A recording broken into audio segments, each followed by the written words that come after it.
യുദ്ധമുണ്ടായാൽ പാകിസ്ഥാൻ നേരിടാൻ പോകുന്ന ഏറ്റവും വലിയ തിരിച്ചടി എന്താണെന്നറിയാമോ? വെടിയുണ്ടകളേക്കാൾ വേഗത്തിൽ പാകിസ്ഥാന്റെ ആകാശ പ്രതിരോധ കോട്ടകൾ തകരും. ശത്രുവിനെ കണ്ണുകെട്ടി തോൽപ്പിക്കുന്ന ഇന്ത്യയുടെ ആ രഹസ്യ യുദ്ധതന്ത്രം എന്താണെന്ന് നോക്കാം. ആധുനിക യുദ്ധങ്ങളിൽ ആര് ആകാശം ഭരിക്കണമെന്ന് തീരുമാനിക്കുന്നത് റഡാറുകളാണ്. ശത്രുവിന്റെ കണ്ണ് എന്നാണ് ഇതിനെ വിളിക്കുന്നത്. യുദ്ധം തുടങ്ങിയാൽ ഇന്ത്യയുടെ ആദ്യ ലക്ഷ്യം അതിർത്തിയിലെ പാകിസ്ഥാൻ റഡാർ സ്റ്റേഷനുകളായിരിക്കും. റഡാറുകൾ തകർന്നാൽ നമ്മുടെ യുദ്ധവിമാനങ്ങൾ എവിടെ നിന്ന് വരുന്നു എന്ന് പോലും തിരിച്ചറിയാൻ പാകിസ്ഥാന് കഴിയില്ല. ഇതിനായി ഇന്ത്യ ഉപയോഗിക്കുന്നത് മാരകമായ രുദ്രം മിസൈലുകളാണ്. ഇന്ത്യയുടെ രുദ്രം 2, രുദ്രം 3 മിസൈലുകൾ ശബ്ദത്തേക്കാൾ 5 മടങ്ങ് വേഗത്തിൽ പറക്കുന്നവയാണ്.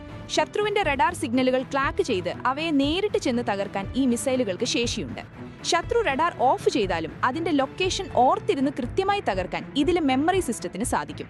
2025 ഓപ്പറേഷൻ സിന്ദൂർ സമയത്ത് ഈ മിസൈലുകളുടെ കരുത്ത് ലോകം കണ്ടതാണ്. മിസൈലുകൾക്ക് പുറമെ ഇന്ത്യയുടെ പക്കലുള്ള ഏറ്റവും വലിയ ആയുധമാണ് പ്രോജക്ട് ഹിംശക്തി.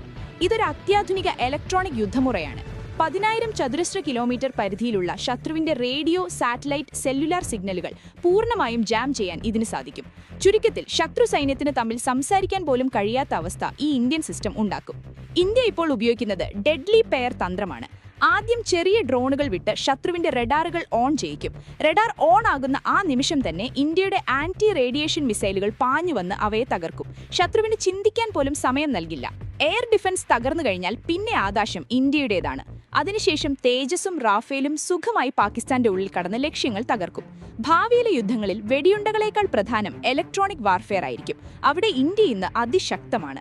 ആധുനിക യുദ്ധങ്ങളിൽ ആയുധത്തേക്കാൾ പ്രധാനം ബുദ്ധിയാണെന്ന് ഇന്ത്യ വീണ്ടും തെളിയിക്കുകയാണ്.